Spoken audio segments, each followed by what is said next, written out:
Welcome na naman mga kabaryo sa ating Usapang Baboy. Medyo matagal-tagal na po mula nung huli nating pag-upload ng video. And ito po ay dahil nga sa mga kaso ng ASF dito sa ating lugar. Ano po? So medyo binabawasan po natin ang pagbisita sa mga farms dahil baka po mamaya pagbisita natin at biglang nagkaroon ng ASF ang farm ay maisama pa tayo sa maikakala. Ano po? So ngayon po mag-upload tayo ng isang seminar na ginawa natin at dahil marami rin po nagre-request na mag-live tayo during seminar. Ano po? Pero yun nga, medyo mahirap po ang signal minsan sa mga areas na pinagse-seminar natin. So ito po in-upload na natin. Ano po? So medyo mahaba-haba lang po ito. So please bear with me pero ina-assure ko po kayo na marami rin po kayong matututunan dito. And ang maganda po dito, kasama po natin si Mr. Coco Martin all throughout ng ating seminar. Our source speaker nga haba, palakpakan po natin. Again, magandang hapon po. Mukhang hindi pa po nakapag-lunch. Ano po? Tapos na. Mukhang walang lakas.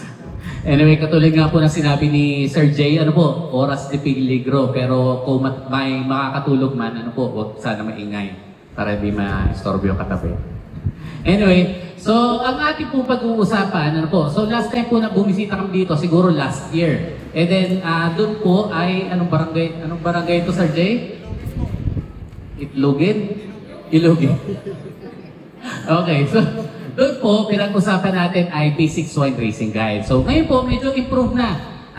Ina-assume natin na hindi na tayo magre-review. Gusto natin upgrade na. Ano po? Gusto natin mas improve na yung pag-aalaga natin ng baboy. Ano po? So paano natin siya may improve? So ito pong topic natin ngayon is nakalagay dito, tingin to timbang, lamang ka sa malaman. Ano po? And then nakalagay dito, guwapi. Ano po kaya sa tingin nyo ang ibig sabihin ng guwapi? Guwapo, maganda. Guwapo, maganda, guwapa, guwapo, guwapa. Ano po? So, guwapi, ibig sabihin, guwapong baboy. Ano po? Importante po ba na guwapo o maganda yung inyong mga baboy? Yes, bakit? Maganda ang timbang, ano pa? Para maraming manliligaw, gano'n? Bakit kailangan maganda ang ating mga alagang baboy? Agaw pansin sa mamimili at pag ito po ay maganda pagdating sa mamimili, makakapag-demand ka ng magandang presyo. Tama po ba yun? Ano po? So meron po ba dito nakakaranas na kinurot-kurot yung mga baboy tapos instead na 160 ay 130 na lang ang tawad? Ano po? So lahat ng pampupulak sa baboy maririnig nyo. Ano po? So yun nga, kung hindi po talaga maganda ang itsura or katawan ng inyong mga baboy, karaniwan paparating yan. Ano po? And siyempre, pag binarat ang inyong mga baboy, yung kita nyo ay maapektuhan. So instead na kikita ka, pwedeng malugi ka pa. Dahil nga po, pangit yung baboy. Ano po? So yun po yung pag-uusapan natin ngayong hapon. Paano natin pagandahin yung ating mga alagang baboy para makapag-demand tayo ng mas magandang presyo. Okay? So yan. So dito po, sabi dito, swine farming. So ito daw po ang equation. Meron tayo ditong, ito yung mga pundasyon. So 5 pundasyon niya plus question mark equals business profitability. So ito daw po, plus ito, kikita ka na maganda. Okay? So dito po, genetics, housing, herd, health, nutrition, and management. So genetics first. Ano po ang genetics? Lahi. Lahi, okay? Maganda po ba, dapat po ba maganda ang lahi na inalagaan? Okay? Ano po ba yung mga lahi na karaniwan?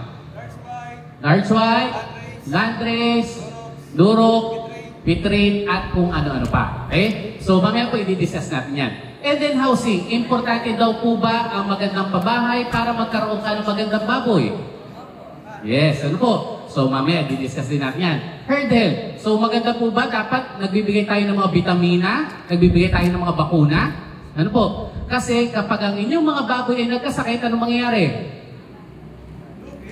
Lugi, okay? Kasi either yan po ay mamatay or kung hindi mamatay, mababansot. Ano po? So, hindi rin ito magiging maganda ang resulta sa katawan ng inyong mga baboy. Okay? So, lugi din. Okay? And then nutrition. Importante po ba ang nutrition sa pagganda ng inyong mga alaga? Yes. Ano po? So, lastly, management. So, yung mismong pag-aalaga nyo, importante rin po ba yan? Pinaka-importante. Ano po? So, ito pong mga ito daw, itong 5 na ito, plus question mark equals profitability. Ano po sa tingin nyo yung kulang pa dito sa 5 na ito para masigurado nyo yung kita sa ating pag-aalaga ng baboy? Feeds. Feeds, andito na yun. Nutrition. Trader, sir. Ano po? Market. Market, trader. Ano po? Kasi kung hindi mo maibebenta na maganda, kikita ka? Hindi. Magkakaroon ka ng magandang baboy or magkakaroon ka ng baboy pero kung hindi mo maibebenta, hindi mo masasatisfy yung kailangan ng inyong mga buyer, posible na hindi yan bilhin at syempre hindi ka kikita or babarating ka. Ano po? So aside po dito, kailangan nyo maibenta ng magandang presyo para magkaroon tayo ng profitability. Okay? So importante po na sa pag-aalaga ng baboy, ito yung expectations natin. Okay? So first po muna sa ating mga racer. Okay?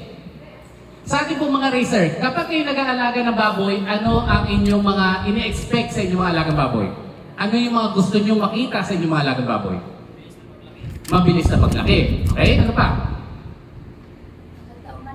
Maganda umanak. Okay, sa mga inahin. Okay, ano pa? Malakas kumain, masigla. Ano po? Ano pa? Hindi mataba. Maganda ba ang kalidad po ng karne? Maganda ang kalidad ng karne? Sa ating bayan sa racer o sa buyer? Siyempre, parehas. Gusto rin natin kasi, yun nga, although hindi po natin talaga ito main na priority, pero gusto natin masatisfy kasi si buyer. Okay? So first po muna, i-discuss natin. Ano ang gusto natin as racer? Siyempre, gusto mo mabilis lumaki. Tama? Mabigat siya pag binenta. Kasi doon nakasalalay yung kita natin. Okay? And then, efficient converter. Ano po efficient converter? Dapat kahit kaunti lang ang kinakain ay malaki ang dinadagdag sa timbang. Okay? And then, strong immunity. So, malakas kumain, malusog, masigla. Hindi nagkakasakit. Dahil kapag hindi nagkasakit yung mga baboy, dire-diretso ang kanilang paglaki. Okay? Ngayon po, ito po mga ito, mabigat, matipid sa pagkain, masigla. Ito po rin po ba yung hinahanap na ating mga buyer? Tinatanong po ba kayo, nagkasakit po ba yung baboy nyo? Pagbibilhin na? Tinanong po ba kayo kung yan po ba ay mabilis lumaki? Ang tinatanong po yung presyo. Yung presyo, ano po? Magkano kuhaan? Pag hindi niya kaya, barating. Babarating, okay? Pero, yun po, aside sa presyo, ano po, ang karaniwang hinahanap ng buyer, ano pa? Yung sinabi ni Ma'am kanina. Karaniwang po, ang hinahanap ng buyer, ang tingnan lang niya sa mga baboy mo, hindi na niya tinatanong kung yan po ba ay nagkasakit, hindi na niya tatanungin kung matipid yan sa pagkain, hindi na tatanungin kung yan ay mabilis lumaki. Kasi ang tingin niya doon sa inyong mga baboy, karne na. Ano po? So, paano niya maibebenta? Okay? So, kung yung inyong nga po mga baboy ay walang ulo at walang paa, edi mas maganda. Meron po ba kayo alagang gano'n? Okay? So, ang tinitingnan po ng ating mga buyer ay lean, good carcass quality. So, ito yung sinasabi ni Ma'am, manipis ang taba. Okay? Kasi pag yan ay mataba, ito yung karaniwang binabarat ng ating mga buyer. Ano po? And then, minimal ang reseko. Kapag kinuha sa inyo yung mga baboy, tapos halimbawa nakuha sa inyo 100 kilos, tapos nung kanyang kinatay ay 70 kilos na lang, ano po, ano pa yan? Wala pa, kasama pa yung laman loob. Sa tingin nyo, babalikan pa kayo ng mga buyer? Nakuhang busog. Ano po? So, yan po ay isa rin sa tinitingnan na ating mga buyer. And then, siyempre, good body conformation. Pag nakikita niya yung inyong mga baboy, pilay, may abnormality, siyempre babaratin din niya. Okay? So, ito po yung tinitingnan na ating mga buyer. So, dapat daw po sa ating pag-aalaga ng baboy, aside po dito sa ating mga expectations sa ating mga alaga, dapat ito pong mga ito ay kailangan din natin na masunod. Ano po? Para makapag-demand tayo ng magandang presyo sa ating mga buyer. Okay? So, paano po natin gagawin yun? So, ito po yung diniscuss din natin kanina, yung Pentagon. Ano po? So, genetics, housing, herd health, management, and nutrition, lahat po naman ito ay may kaugnayan sa pagpapaganda ng inyong mga baboy. So, iisa-isahin naman po natin yan. Para po yung ating mga baboy ay maging malaman, malusog, and matimbang. Okay? So, first po is genetics. So, sabi dito, choosing the right breed of pig for your specific type of operation is important to ensure profitability and success. Okay? So, genetics na. Sino po sa inyo may mga inihin? Ayan, dami na po. ano ang magandang lahi ng inahin? Large white, Landrace. Large white, Landrace, F1. Okay? F1 across ng Landrace at Landrace at large white. Sino po sa inyo may inahin na durok? Yan, meron. Sino sa inyo may inahin na pitrin? Yan. Bakit nyo po pinili na inahin niya? Makinis. Maganda ang balat. Maganda ang balahibo. Pero po, maganda itsura. Okay? Pero kapag daw po kayo ay gagawa ng inihin o pipili ng inihin, ang dapat yung piliin ay yung mga breeders na kaya mag-produce ng maraming biik, malakas magatas, and mahabang panahon yung mapapakinabangan. Okay? So, ano mga lahi yan? F1 across ng large white and Landrace. Ano po? So, mamaya didiscuss natin yan. Bakit hindi maganda gawing durok, gawing inihin ang durok at pitrin? Kaunti mga anak, ano pa? Mahina ang gatas, ano pa? Mas maikling panahon nyo siya mapapakinabangan. Bakit ganun? Kasi ang ating mga durok at pitrin, ito po ay ginawa or yung kanilang body conformation ay manipis ang taba. Ano po? Ang ating mga inihin, kailangan nila may extra taba para pag sila po ay nagpasuso, hindi masyado mabilis babagsak ang kanilang katawan. So ito po ating mga durok pitrin, magaganda muscle niyan. Ano po? So, ang nipis ng kanyang taba, pag sila po ay kinulang sa pagkain, ang unang makukonsume yung manipis ng taba and then yung muscle na. Kapag naubos po yung muscle at pumayat sila ng pumayat, ito po ay magpapabilis ng kanilang buhay. So, mahirap na sila makarecover. Kaya po, hindi masyado natin ginagawang inihin ang durok at pitrin. Unless, gusto nyo gumawa ng purong mga lahi ng durok or pitrin. Ano po? So, ayan. Sino po sa inyo may alagang chapsuy? Wala? Wala? Sigurado po, wala? Puro chapsuy. Okay, ano yung chapsuy? Mixed breed. Ano po? Hindi na natin alam. Ano po? So, sabihin natin kulay puti. Ay, mukhang Landrace ito. Mukhang Landrace ito. Pero hindi po. Ano po? Kasi hindi naman yan pure. So, siyempre, kung hindi po yan pure, hindi rin natin masasabi na magiging kaparehas ng performance niya yung performance ng totoong Landrace. Kasi chapsuy na siya, mixed breed na rin. Okay? So yan. Ngayon po, yun sa ating mga inin. Kapag kayo naman po ay mag-aalaga ng fatteners, ano ang magandang lahi? Durok at pitrin. Okay? So, mas maganda ay durok at pitrin kasi manipis ang taba. Yun yung hinahanap naman natin mga buyer. Okay? So, sabi dito, produce market pigs with high ADG, mabilis lumaki, matipid sa pagkain, at maganda yung carcass quality. Okay? So, sabi nga natin kanina, hindi ka gagawa ng inahin na durok or pitrin. Ano po? So, itong mga durok at pitrin mo ay sa karaniwan, saan ginagamit? Sa bore. Ano po? So, maggagawa ka ng inahin ng either large white Landrace or F1, and then ito i-cross natin sa bore na durok at pitrin. Okay? So yan. So sabi rin po dito, ang crossbreeding. So crossbreeding, yung ibang lahi, pinagpo-cross natin. Ito po ay magpuproduce ng hybrid vigor. Ano yung hybrid vigor? Mas maganda yung itsura ng anak kumpara sa nanay. Okay? So yun po yun. Pero kapag nakailang saling lahi na, wala na pong hybrid vigor yun. So chapsuy na talaga yun. Okay? So ito lang po, yung mga itsura ng mga lahi. Okay? So large white, Landrace, durok, and pitrin. So ito po yung dalawang puti, ang large white, ano kaibahan niya sa Landrace? Tenga, okay? Ang large white po ay, ano yung tsura ng tenga? Direct at maliit. Okay? Ang Landrace, ano yung tsura ng tenga? Bagsak na malaki. Sa pagdating po sa katawan, ano yung tsura ng katawan? Ang pagkakaiba ng katawan ng Landrace at large white? Maiksi ang alin? Maiksi ang large white pero siya ay bilugan. Ang Landrace, mahaba na payat. Okay? So, ito naman po ang durok. Karaniwan ang durok ay ito ang itsura. Ito po ba itsura ng inyong mga durok? Ayan. So, kulay, medyo dark brown, medyo reddish brown. Tapos yung kanyang kuko po ay kulay, ano? Ano kulay na kuko ng durok? Itim. Ano po?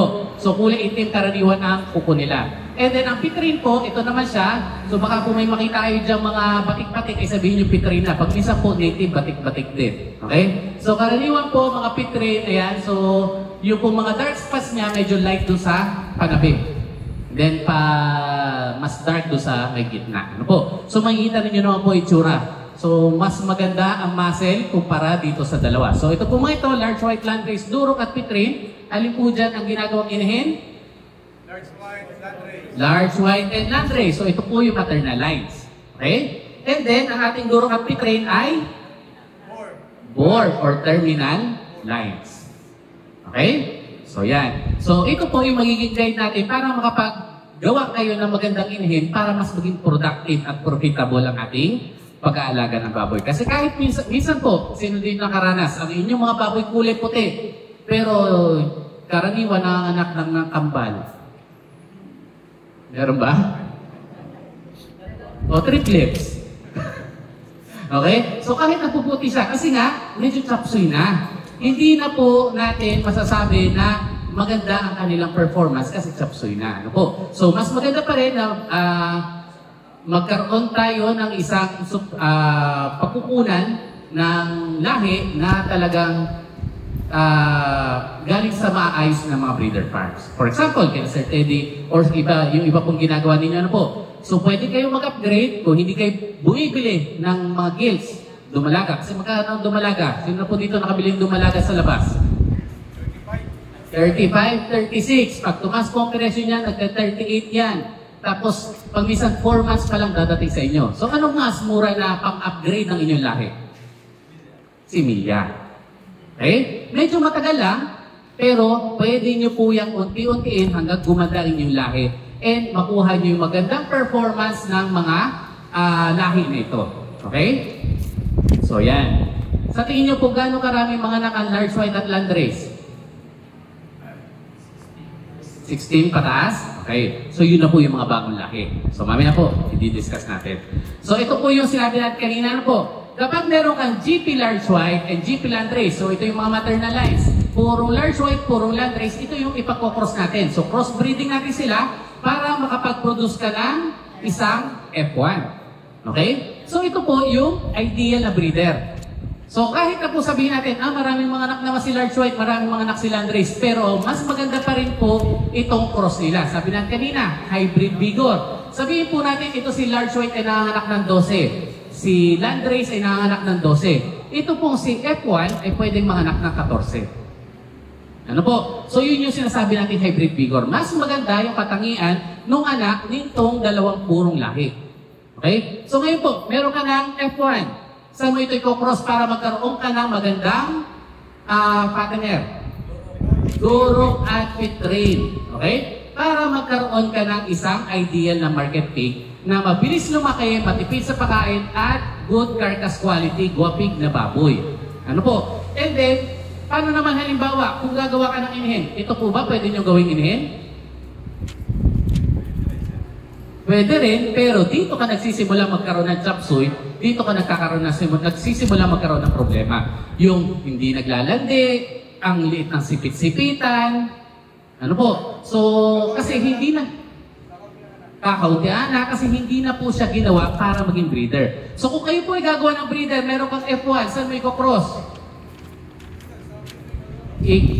Pag gagawa ka ng inahin, ulit, galing sa F1, saan mo i-cross? Large white or landrace, iba-backcross mo. Okay? So, backcross mo. Ngayon, meron ka ng F2. Ngayon po, halimbawa, kinross mo siya sa large white.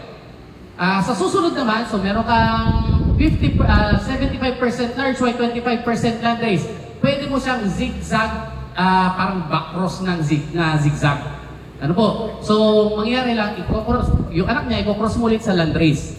Okay? So, mas maganda pa rin ang performance nun kumpara sa mga chop suey at kumpara sa mga mas purong lahi.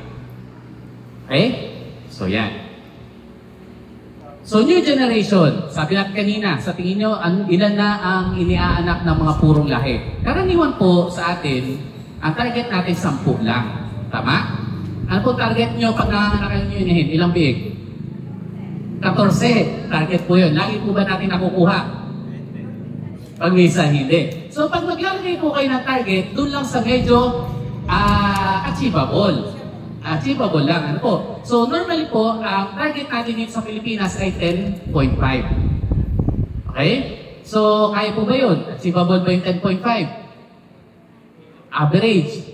Halimbawa, meron ka ng anak na 14, meron ka ng anak na 4. So anong average nun? 14, 4. 18. So 9 lang. At nakuha niyo po ba yung target niyo na 10.5? Hindi. Ano po? So yun yung average. Okay? So, average po natin na iniaanak ng mga biik ay nasa 10.5. Pero yung po mga bagong lahi ngayon ay karaniwan ay ang claim po nila ay 16 na. Ano po? So totoo po ba yan? Meron po ba ditong lahat ng inyong mga inahin kaya makapanganak average 16? Wala po. Si Sir Kingpin po, ayun, nasa likod. Meron po siyang farm, ano po, sa dati. Okay, meron siyang 6 na inahin. Okay? Nanganak po yung 6 niya ng inahin. Ang una ay 21. Pangalawa ay 16. Pangatlo ay 22. Pang-apat, 23. Tapos 17. Tapos 18. Tama. Okay. So, lampas ka sa 16. Kung i-average natin. Ano po? So, yun po ay mga F1. So, yung mga lahi na dumating na sa atin sa Pilipinas na pwede po natin gamitin para ma-upgrade yung ating mga alagang baboy kung sila po ay nanganak lang ng 8, 9. Kasi sa panahon po ngayon na hindi na mura mag-alaga ng baboy, kailangan nyo pong mag-elevate ng inyong mga pag-aalaga and yung inyong mga lahi na inaalagaan. Okay? So, yan. And then, karaniwan po, anong target nyo pag nagbebenta ng baboy? Anong target natin ba? 100. Okay. 100 kilos, ilang buwan? 4 months mula pagkaanak, mula pagkawalay? Mula pagkawalay. So, gaano kayo katagal bago magwalay? 1 buwan at 5 araw. So, ibig sabihin, 5 months na and 5 days, 100 kilos na. Lagi nyo po ba yun nakukuha? Lagi. Okay, so wala na pala tayong problema. Ano po? Pero, sabi po dito, yung kanilang mga alaga na mga bagong dating dito po sa Pilipinas, 4 months and 10 days. Sa atin kanina, ilan na ulit? 5 months and 5 days. Na kukuha natin yung 100 kilos. Pero dito po, 4 months and 10 days, 100 kilos na sila. So meron ka na-save na halos 1 buwan. Kung ganito na yung mga lahi na inaalagaan natin. Ano po? So malaki na po ang pag-upgrade, pag-improve ng mga lahi. So pwede po natin i-upgrade din yung ating mga inaalagaan. Okay? So dito po sa atin, ang target lang natin 90 kilos. Kayo naman po nakukuha nyo 100 kilos, 5 months. So ito po ang target natin sa Pilipinas, 90 kilos at 5 months. Okay? Next, housing. So sabi po natin kanina, importante ang housing para mapaganda ang ating mga alagang baboy. So ano po ba ang purpose ng pabahay sa ating mga alaga? Hindi mainitan. So protection ito laban sa init at ulan, sa klima. Ano po? Ano pa? Karaniwan protection lang. Protection sa mahilig sa pulutan. Meron po bang gano'n? Baka makita nyo yung mga baboy kulang na ng tenga. Okay? So, karaniwan po, siyempre, protection. Ano po? Pero importante rin yung kalidad or yung ating pabahay sa ganda ng kanilang performance. Kung maganda ang kanilang pabahay, nakadepende rin po dito kung magiging maganda ang kanilang paglaki. Kung hindi sila na-stress, mas mabilis silang lalaki. Okay? And then, sabi rin po dito, ang pabahay din daw po ay nakakatulong para mapaganda ang carcass quality, ang kanilang laman. Ano po? So sabi dito, depende rin po sa pabahay, nai-improve din nito yung carcass length, yung haba ng baboy. Siyempre, mas gusto ng ating mga buyer na mahahaba yan kasi sabi nga natin, nandito yung sa katawan yung mas malaki or mas mahal nilang naibebenta. Mas mahal na presyo. Backpack depth, hindi mataba. Loin area, lean content. So, nakadepende rin daw po yan sa pabahay. So ngayon po, nung kayo, siyempre lahat tayo dito ay may mga building na para sa ating mga alaga baboy. Nung kayo po ay nagpatayo ng building, ano yung mga konsiderasyon nyo sa pagpapatayo ng building ng inyong mga baboyan? Bakit ko dito itinayo sa lugar na ito? Malamig? Malayo sa bahayan? Ano po? So, para hindi masyadong umamoy? Tubig? Okay, so syempre yung mga yan. Pero ito po mga ito, building orientation na consider po ba ito? Saan po ba dapat iharap ang aking pabahay? Okay? So, ventilation. So, sabi na ni Sir kanina, malamig. So, dapat din, kapag ang ating mga pabahay, aside sa malamig, dapat po yung hangin dyan ay lumalabas or umiikot.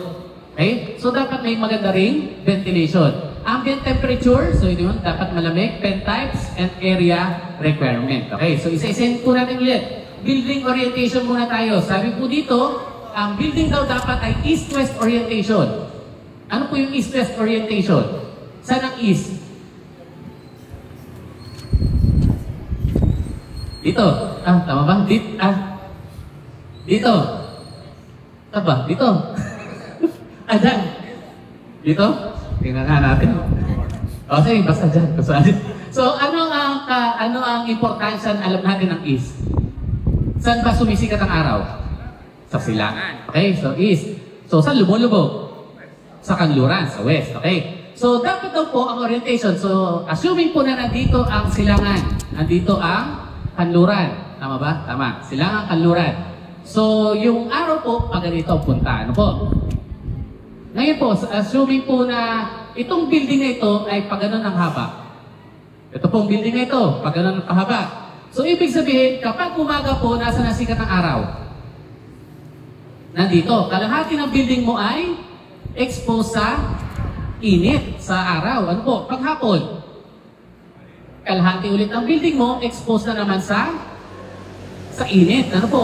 And pagdating po sa hangin, mas malakas yung hangin doon na pwedeng pumasok. Ano po? Lalo pag mga bagyo. Okay? So, mas madaling masisira yung ating mga building. Okay? So, kaya po, ang sinusunod natin, east-west orientation. Kung nasa ng east at west, doon natin sinusunod yung orientation ng ating mga building. Okay? And then sabi dito, high ceiling buildings, dapat daw po mataas ang bubong. Bakit? Hindi naman po siguro ganito kataas. Lampasan ng hangin para sa ventilation. Ano po? Kasi alam naman po natin, kaya nga yung iba, ang unang konsiderasyon sa pagpapatayo ng building ay dapat ilayo po ito sa bahayan. Kasi mabaho. Ano po? Kung kayo ay nababahuan doon sa mga dumi ng inyong mga alagang baboy, kayo nasa labas pa. Paano na yung mga alaga niyong baboy na hindi nakakaalis ng kanilang kulungan? Ano po? So itong ammonia na ito, masyado itong delikado rin para sa ating mga baboy. So pinaparalyze po niya yung mga silya, yung mga malilit na buhok sa lining ng ilong, lining ng baga. Pag na-paralyze yan, yung mga mikrobyo na pumapasok po ay mawawala silang depensa. So dire-diretso yan sa baga. Ano po? Kapag lagi silang exposed sa mataas na level ng ammonia. Okay? So kaya po tinataasan natin ang ceiling para mas maganda yung ventilation. Okay? Umiikot or lumalabas yung masamang amoy galing doon sa loob ng inyong mga buildings. Para yun yung mga baboy ay hindi rin masyadong na-expose sa mataas na level ng ammonia. Okay? Ngayon po, siyempre, meron na kayong nagawa. Medyo mababa ang bubong. Anong mga pwede natin gawin para ma-improve ang ventilation? Maglagay ng puno? Ano pa? So yun po sa lamig. Lagay ng electric fan. So, ang isa nyo pong pwedeng gawin is ma-improve yung air movement. Kailangan nyo mapabilis.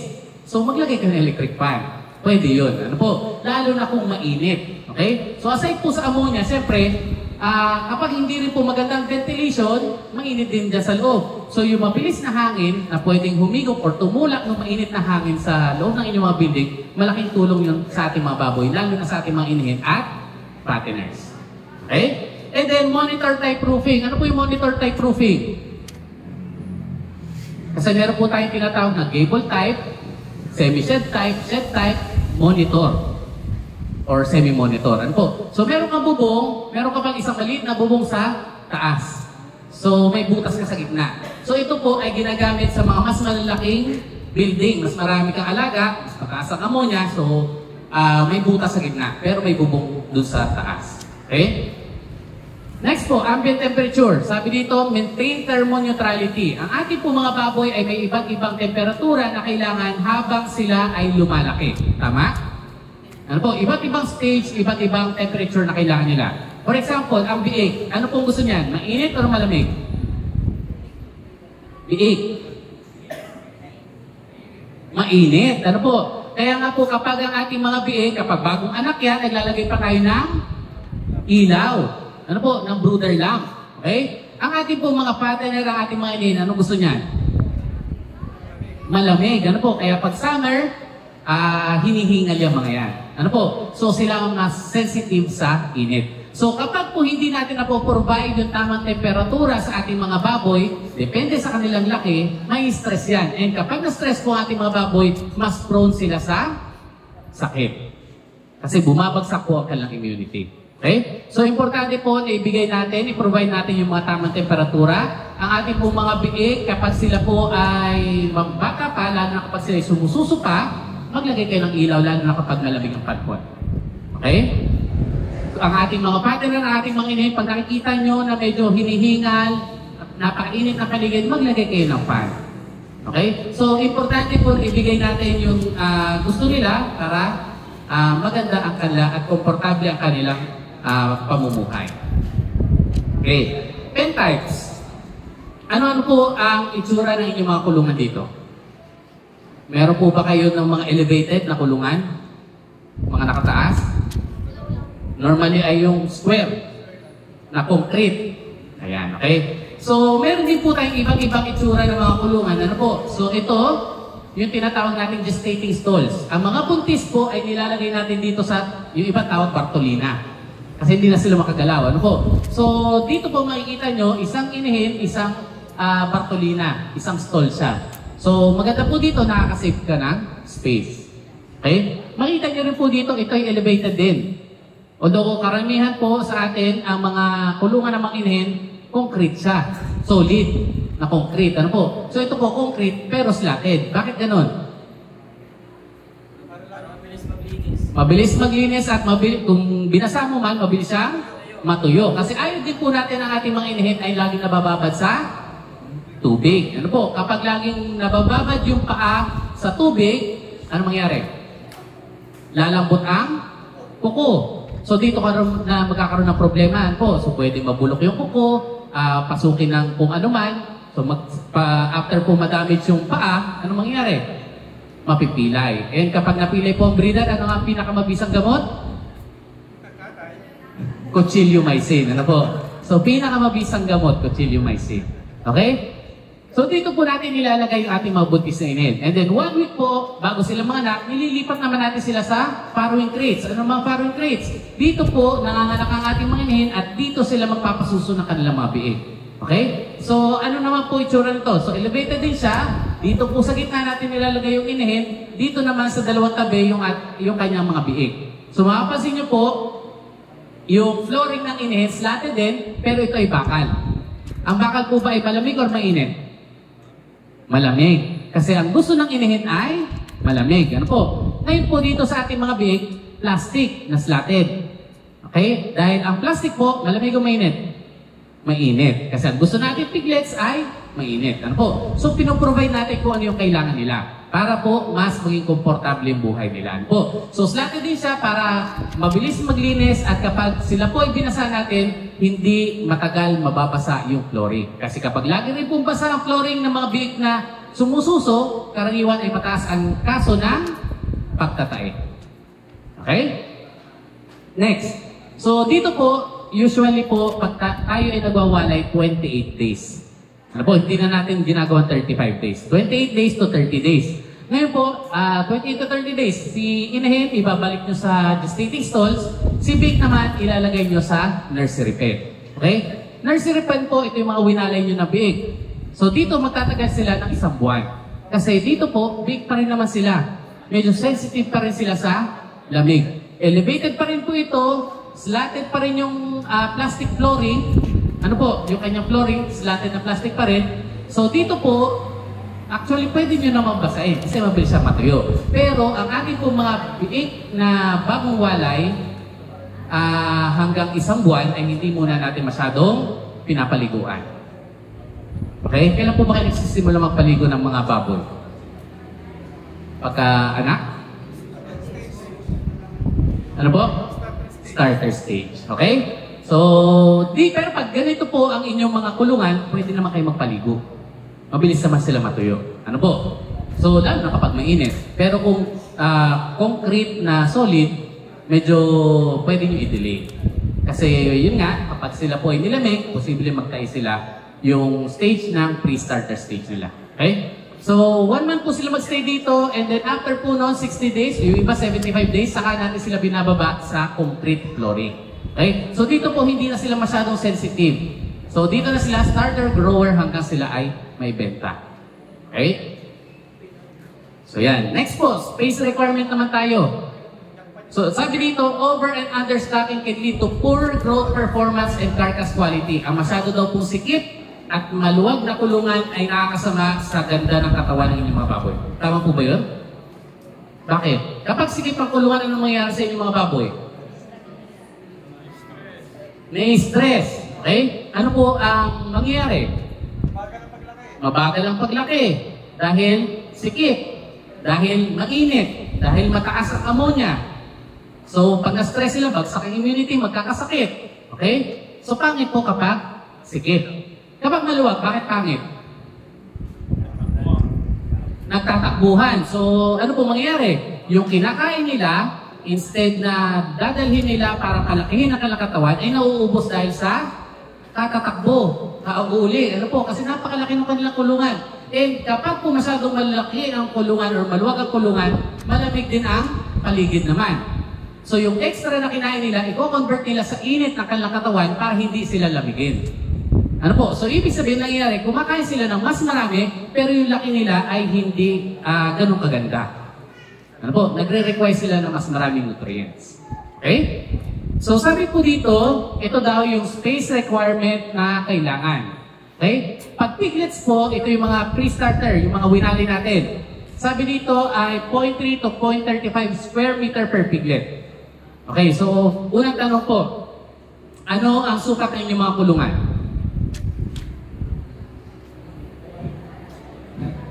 Call a friend? Hard question na gano'n po. 7 by 7 feet. Tama? Okay, pag kinonvert natin sa meters, siguro mga 2.2, ganyan, 2.2 meters. Okay? So ito po importante na alam nyo yung sukat ng inyong mga kulungan. Kasi dyan po kayo magbabase kung ilang baboy yung ilalagay nyo. Sabi lang kanina, hindi maganda pag sikip, hindi maganda pag maluwag. Hindi nyo naman alam kung ano yung sukat ng inyong kulungan. So paano nyo masasabi na sikip or maluwag yung inyong mga baboy? Okay? So mas maganda po, mamaya pag-uwi nyo, ano po, maghanap kayo ng metro. Magsukat na kayo. Okay? So assignment nyo po yan. Okay? So 0.3 to 0.35 square meters. Sabihin na lang natin yung kay sir ay 2 by 2 meters. Okay? So para madali. So meron kang isang kulungan na 2 by 2 meters. Ilang piglet ang pwede mong ilagay? 5? 5 lang. Pag piglet lang. Pag piglet lang. So sabi natin dito, 0.3 to 0.35. So ibig sabihin, ang isang square meter, ilan ang pwede mong ilagay na big? 3. Okay. Meron kang 2 by 2 meters na kulungan. So ilang square meter yan? 2 by 2. 4 square meters. Tama? 2 by 2. 4 square meters. Okay? So meron kang 4 square meters. Bawat square meter ay pwede ka maglagay ng ilan? 3. So 4 square meters times 3, 12. Okay? Pwede ka maglaman ng 12 na piglets doon sa 2 by 2 meters mo. Ngayon, siyempre lalaki yan. Lalaki rin po yung requirement niya na space. Pagdating po ng partner na sila, ito na yung space requirement. 0.8 to 1 square meter. Since sa atin po ay medyo mainit, sa atin ay talagang pag summer ay sobrang init. So sundin na lang natin yung 1 square meter dahil mas madali po pati mag-compute dito. Okay? So, meron ulit si sir na 2 by 2 meters na kulungan. So meron kang 4 square meter. Ilang partner na pwede may lagay? 4. Okay, so andali na. Ano po? So mamaya po, alamin nyo yan. kung ilang baboy lang ang pwede nyo ilagay sa inyong mga kulungan. Okay? So yan. So para po naman sa mga gusto pa magpalaki ng mga babuyan, ano po? So para lang po meron kayong idea kung ano po yung medyo ideal na itsura ng isang kulungan. So ito po yung ating layout, sample layout para sa isang building na may 10 house. Ayan, isang building lang. Okay, so ito po ay 3x4. Kaya maglaman ng 10.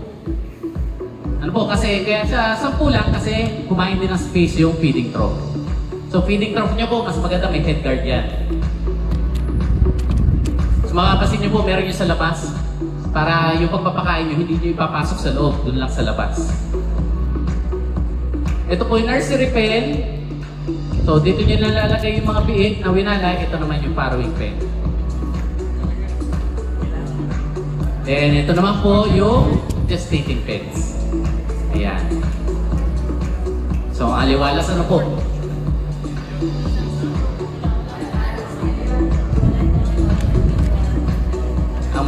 Magkano budget dito kaya? Siguro mga 1 million din, no? Ano po, sir? Meron? Umumla ka kung puro bakal. Okay? So, yan. Next naman po, herd health. Okay? So, ano yung tamang medication and vaccination program para sa ating mga alagang baboy? So, makikita lang po doon sa inyong mga bag. Kung meron po tayong inilagay dyan na kulay green na medication program. Ayan, meron. Ano po? So, hindi na po natin siya masyadong i-discuss. Ano po? So, meron po tayo dyan programa na pwede nyo pong sundin. Okay? Na para po sa inihin, para sa biik, and para sa fatteners. So, pwede nyo po sundin yan. Okay? Para po masigurado natin na maging maganda ang laki ng ating mga alagang baboy. So, dito po, gusto lang natin, siyempre, ito po yan, ito rin naman laman yan. So, ito yung palahiyang baboy, ito yung para sa mga biik, and then ito yung para sa ating mga fatteners. Okay? So, hindi naman po necessarily na kapag nakalagay dito ay ito lang ang ibibigay ninyo. Okay? So, pwede rin kayo magdagdag, pwede rin kayo magbawas. Okay? Pero meron po ditong iba, Project Run, talagang day 3, day 14, importante yan.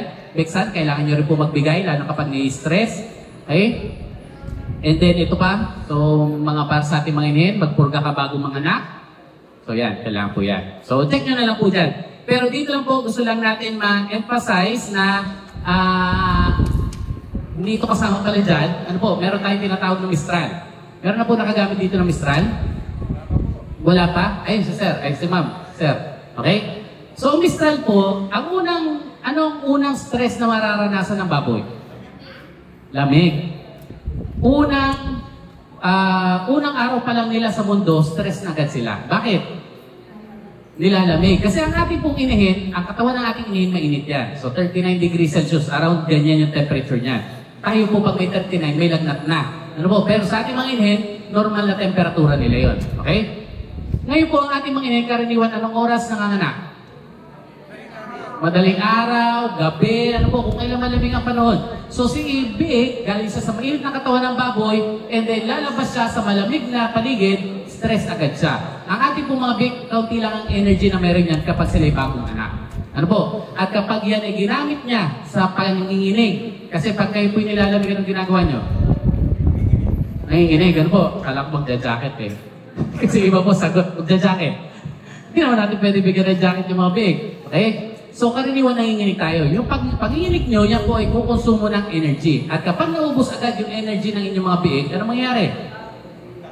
Manghihina, hindi makakasuso, magtatae, at mamatay kasi hindi sila makasuso. Ano po? So, para po maiwasan yan, anong ginagawa natin? Pinupunasan na? Basahan. Ano po? Para saan yun? Matanggal yung basa-basa para matuyo ba yung biik? Pansin niyo po ba kung talagang natutuyo yung biik pag pinunasan yung basahan?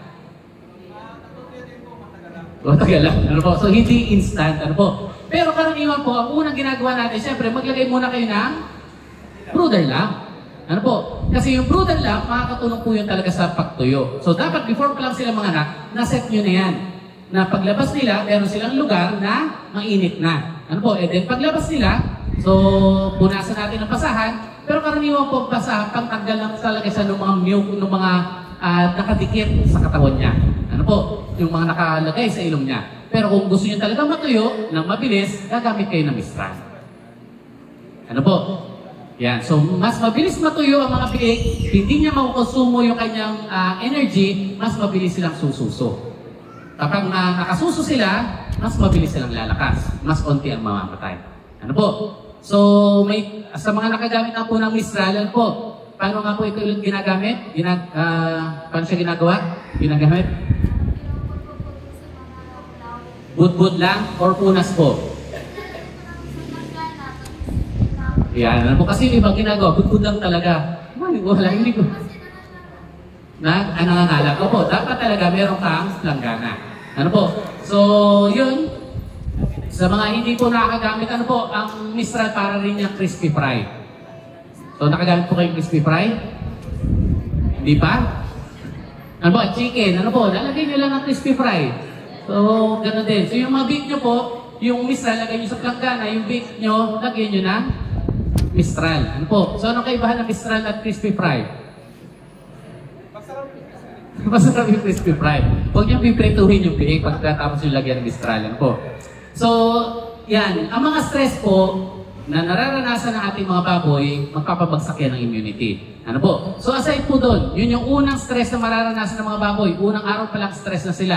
So aside po doon, ano pa yung mga ibang stress na mararanasan nila? Para siyempre, dapat alam natin ito, para kung sila yung stress, magbibigay ka ng pang-counter sa stress. Ano pa yung mga stressful situation na pwedeng maranasan ng ating mga alaga? Ipit.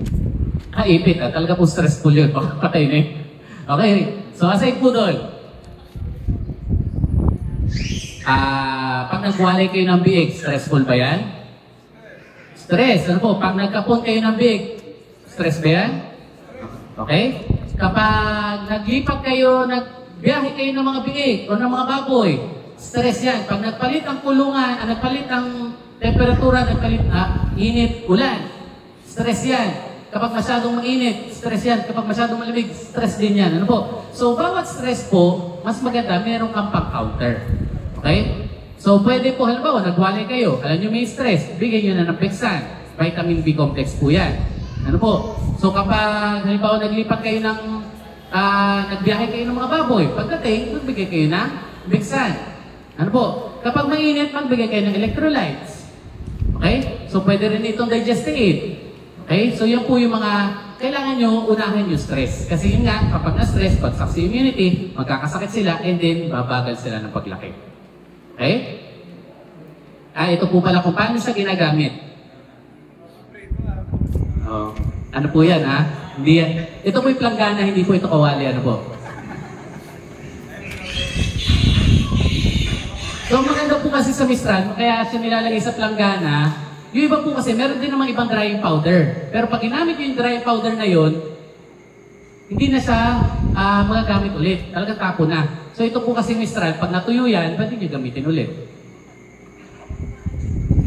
So mabilis pong iinit ang kanilang katawan. Ayan. So, ayan po. So aside po sa mabilis uminit ang katawan, mabilis din matuyo ang pusod. At mabilis silang sumuso ng colostrum at mas marami ang nabubuhay. Ano po? Kasi nga hindi sila nilalamig. Okay. Tayo po ba ay regular na nagpupurga? Yes. Ano po? Tuwing kailan kayo nagpupurga? Pagkawalay. Okay? Ano po ang kasunod na schedule? Starter stage. So after 1 month, magpupurga ulit. Kada palit ng pagkain. Okay. So kung titingnan nyo po dyan sa ating green, ano po, ang schedule lang naman natin ng pagpupurga ay pagkawalay at grower. Grower stage, 90 days na. So parang 2 months sa pagitan nun. Okay? So ang ginagawa po natin ng iba ay kada palit ng pagkain. Wala naman pong problema basta lahat yung gagamitin nyo. Ano po? Kasi additional beta sabi niya. Pero, ito po, ano po? Bakit kayo nagpupurga? Para mawala yung parasite. Ano po? So, for example, kayo po ay, yung halimbawa, inihin nyo. Okay? Kailan kayo nagpupurga ng inihin? Pagkawalay, 100 days. 100 days. Okay? So, bakit kayo nagpupurga ng 100 days? Para hindi maihawa nung itahin yung kanyang parasite sa kanyang mga Okay, so tanggalin si parasite sa bituka ni inahin at hindi mahawa si mga biik. Ito po ba si inahin ay nililipat nyo ng kulungan? O doon na rin? So yun. So importante lang nalinisin din. Ano po? Kasi yung pong iba, ginagawa nyo talaga, purgahin nyo muna si inahin bago nyo ilipat sa farrowing crate. So for example, meron tayong farrowing crate. Purgahin mo muna 1 week before ilipat sa farrowing crate para matanggal niya, ma-eliminate niya lahat ng mga bulate, paliguan nyo para lahat ng mga itlog ng bulate na nakadikit sa kanilang mga balahibo, matanggal din bago nyo ilipat sa bagong kulungan. Para sigurado kayo na wala siyang dadalhin doon sa kasunod na paglilipatan niya. Ano po? So, yun yung rationale. Ngayon po, halimbawa, galing din kayo, katulad sinabi sir kanina, starter. Pupurgas ng starter. Pero mas maganda, bago niya ibaba doon sa solid na kulungan. So, mula doon sa elevated, tapos 1 week bago ka maglipat, magpurga ka na bago mo siya ibaba doon sa concrete solid flooring. Okay? So, yan. And then, biosecurity. So, ito po, nabalitaan ko lang kay Sir Teddy na talagang mukhang hindi kayo tinamaan ng ASF dito. Ano po ba ang sekreto? Maingat lang. Pero dati ito tinamaan na kayo. So at least may natutunan. Ano po? Okay, so ano po yung mga tingin nyo naging magandang ginawa nyo para hindi kayo tinamaan ng ASF? Huwag naman papasok. So malaking tulong po yan. Okay? Bakit? Baka may dalang virus. Ano po? Sino po ba ang sakit saan po nanggagaling? Sa loob o sa labas? Sa labas. So, dapat huwag kayo magpapasok sa loob. So, pinakamadali pong paraan para medyo masigurado nyo na hindi kayo tatama ng sakit, huwag kayong basta-basta magpapapasok. So, lahat po yan, ano po? Tao, hayop, ano pa? Kahit po mga gamot, ano po? Mga ipon, gamot, yung mga dala-dala nyong gamot, dala-dala nyong feeds.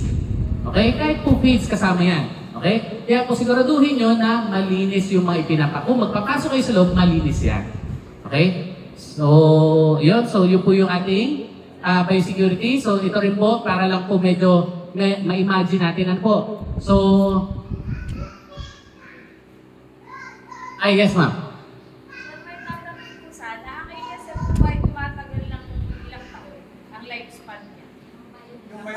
Saan po? Halimbawa, yung area po na infected. Sa area na infected, for example po, ang infected ay ito, semento. Hindi po siya porous. So yung virus po hindi pwedeng pumasok sa loob. Mag-disinfect lang kayo dyan, pwede na yung mamatay within 30 minutes. pag sa lupa po, Pag sa lupa po, medyo mahirap. ito, pinahon dito yung mga infected. Yan po yung mahirap. Kasi ang problema po pag minsan, although hindi po ito, hindi natin pwede ma-generalize. Ano po? Pero kapag na-contaminate yung groundwater, tapos ikaw ay merong poso, so posible po na bumalik-balik yung virus. Paano po kung malapit po sa ilog? Pwede rin po makontaminate yung ilog.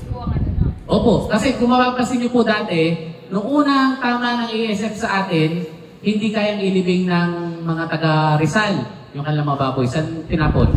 Sa ilog. Lahat po na dinaanan ng ilog na yon, ginagamit yung pampaligo, panglinis ng kulungan, lahat po yung tinamaan. So possible po, kung halimbawa nagtayo po ng stockyard malapit po sa pinaglibingan ng mga hihil na baboy, ay possible po na pagsimulan ulit yun ng virus. Posible po, pero kung stockyard naman yan, mas maganda, lumayo kayo lagi sa stockyard. Di ba po? Medyo ano po. Kasi stockyard naman po, Meron po senaryo dito sa amin, kaya tinatanong natin. hindi po ba ako mapapahamak dyan? Kung possible, kung possible. Kung stockyard po kasi, dyan na naman na bibilhin. Ano po? So, kung within the week, mapipick up naman, okay lang naman. Ang problema nyo po dyan, kung yung stockyard nyo ay galing sa kung saan-saan, na may ASF yung pinagkuhanan, tapos yung mga tao na maintain yung stockyard ay paikot-ikot din, pwede po talaga magkalat. Ano po? Pero meron po mga farms, ano po? Pero hindi na to stockyard. Pero meron po mga ibang farms na kahit doon sila nagbaon, hindi naman bumabalik sa ESF. Pero meron din po sa mga studies na kahit daw tumagal ng actually hanggang 10 years nga daw eh. Pero marami po tayo mga farms na after po mga 3 months, 4 months, nagkalaga na ulit. Okay na po ulit. Ayan. So ito lang po ano po, doon sa mga hindi pa tinamaan or doon sa mga ayaw tamaan, okay? So ito lang po, imagine lang po natin. Ito yung tinatawag nating 3-compartment system. Paano natin mapoproteksyonan yung ating mga farm? So, meron tayong tinatawag na dirty zone, gray zone, and clean zone. So ito yung farm mo. Dapat ang farm mo ay napapalibutan ng clean zone. So dapat ito yung tatalaga natin na clean zone. Okay? Minimal ang mga bacteria, virus na nakakapasok dyan. Okay? Sa labas po niyan, dirty zone. Basta labas ng inyong farm, dirty yan. Wala tayong control dyan. Madumi talaga yan. So, ibig sabihin lahat ng mga nanggagaling dito ay potensyal na magdala ng sakit pag nakapasok sa inyo. Okay? So, ganun po lang isip natin. Kaya naglagay tayo ng gray zone sa gitna. So, lahat po ng manggagaling sa labas, dapat po yan ay pumasok, dumaan sa gray zone para po malinis. Ito yung decontamination area. Bago siya makapasok sa clean zone. Okay? Tao, sasakyan, hayop, o kung ano man, dapat po yan lahat ay pumapasok sa gray zone. Pero para po magawa niyo ito, kailangan meron kayong perimeter fence. Bakod. Sino po sa inyo may bakod na? Sa inyong mga babuyan? Iisa pa lang? Okay, bakit importante ang bakod? Para hindi agad pumasok yung mga outsider. Okay? So, kung wala kayong bakod, talagang wala kayong kakayahan para makontrol kung sino yung pumapasok at lumalabas sa inyong babuyan. Tama? Okay? And kahit po, pag-isa kahit may bakod kayo, hindi nyo rin makontrol. So, doon po sa bakod nyo, maglagay din kayo ng parang mga warning signs. Ano po? So, babala, ang pumasok, babarilin, papahabol sa aso, ganun. Para matakot sila. Ano po? So, biosecured area. Okay? Para po lang malaman nila na siyempre, bawal talaga pumasok kasi medyo critical yung pinoproteksyonan nyo sa loob. Okay? So, importante yan ano po, hindi po kailangan na maganda yung bakod na ipapagawa nyo. Basta maserve lang niya yung purpose na maharangan yung pumapasok. Okay? Sa gray zone din po, dito tayo naglalagay ng animal holding pen. So, ito po, very effective din na paraan para hindi kayo tamaan or pasukin ng sakit. Ano yung animal holding pen? So, ito po yung extra kulungan kung saan kapag kayo may bagong bili, dyan nyo muna ilalagay for 1 month. So, quarantine isolation pen. And, pwede rin nyo po ilagay dyan kapag kayo magbebenta. Bakit nyo ilalagay dyan? Yung inyong mga buyer hindi na dapat papasok sa loob. Sa kayo po ba? Pumapasok pa sa loob yung inyong mga buyer? Yung iba po, ano po? Yan. So, yun po, siyempre, ang holding pen medyo mahal. So, ano po ginagawa natin? Yung iba po pinapagawa namin ay kung meron kayo ng puno sa labas, ano po? So, ilabas nyo na yung baboy nyo. So, hindi na po papasok si buyer sa inyong mga babuyan at magkurot-kurot doon, papasok, same na tsinelas, at po, hindi naman kayo nakakasigurado kung siya po ay walang pinuntahang farm na may sakit. Okay? So, hindi rin po natin nilalahat, pero mas malaki po ang kita ng ating mga buyer kapag may sakit ang baboy. Tama? Mababarat. So, malaki ang kita niya. Okay? So, kung wala pong animal holding pen, marketing pen, since mahal siya, ilabas nyo lang yung mga baboy. Pero once ilabas nyo po yung mga baboy po, mas maganda kasi dyan, picturean nyo na or i-video nyo, ipakita nyo sa buyer at kapag sure na bibilihin ng inyong mga buyer, saka nyo lang ilalabas. Okay? Kasi po kapag inilabas nyo na yung mga buyer, yung mga baboy nyo, considered as contaminated na yan. Hindi na yan dapat ibabalik pa. Ano po? So, yun. So, pwede yan sa ilalim ng puno, doon kayo magsabit ng timbangan. Okay? Para po hindi napapasok ang ating mga buyer. Okay? And then, mga bodega, kung kayo po ay may piniling mga gamot, walis, pangwalis, pala, galing sa labas, so lahat ng mga gamit ipapasok sa loob, feeds, mas maganda po yan ay merong disinfection site. So, i-disinfect nyo muna, paarawan nyo, okay? Actually po yung iba, pagdating naman po sa feeds, ang figure lang po natin, malinis ang feeds. Malinis ang loob kasi meron po yung feed mitigan. Ano po, walang virus, walang bacteria na kaya mabuhay doon sa loob ng feeds. Pero yung sako po, ibang usapan yun. Kasi syempre, ang sako, nagbabiyahe yan kung saan po yan dumadaan. So, ginagawa po ng iba, meron silang isa pang lalagyan, drum, ililipat nila doon yung laman ng feeds, and then yung drum lang ipinapasok nila sa baboyan. Okay? So, isa rin po yung paraan para makaiwas sa pagpasok ng sakit. Ayan, so office, personal entrance, and vehicle entrance. So, as much as possible po, ano po, kahit sarili nyo sasakyan, huwag nyo na ipasok. Okay? Kung kayo po ay galing palengke, mas maganda maligo kayo, magpalit ng tsinelas. Mas maganda po, meron kayong sariling tsinelas sa loob. Okay? Yan. So, bawal din po na kumain sa inyong babuyan. May kumakain po pa sa loob ng babuyan? Wala naman. Okay? And okay rin po na maglagay kayo ng net sa inyong mga building. Meron na po ba dito may net ang mga building? Wala pa? So, ito pong net kasi yung mga sinasabi natin kanina, yan po ay para sa mga naglalakad. Yung net naman po ay para sa lumilipad. Ano po? Ibon, langaw. Ayan. So, posible rin po kasi sila magdala ng sakit. Okay. Next po, dito naman tayo, management. So, ano yung TLC? Tender loving care. So, okay? So, ang atin daw po mga baboy, sabi nga natin kanina, kung sila po ay nabubuhay ng komportable, mas magiging maganda ang kanilang paglaki. So, bigyan po natin sila ng tender loving care. Hindi naman po kailangan yakapin araw-arawan po. Pero, ibigay natin yung kanilang, sa tingin natin ay magandang disposisyon para sa kanilang paglaki. Okay? So, dito rin po, habang kayo nag-aalaga, importante rin na ma-develop natin yung clinical eye. Ano po yung clinical eye? Dapat alam nyo kung kailan merong problema ang inyong mga alagang baboy. Ano po yung mga palatandaan at tingin nyo may kailangan kayo ayusin sa inyong mga alaga? Matamlay. Ibig sabihin, hindi siya kumakain, hindi masyadong tumatayo. Ano pa?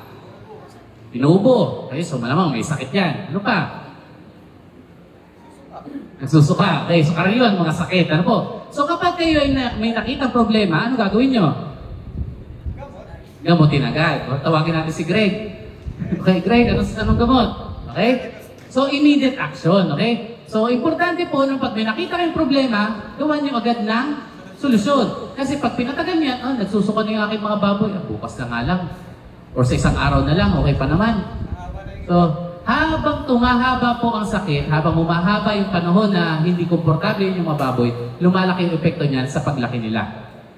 Okay? Bumabagal po yung kanilang paglaki. Okay? So, review tayo.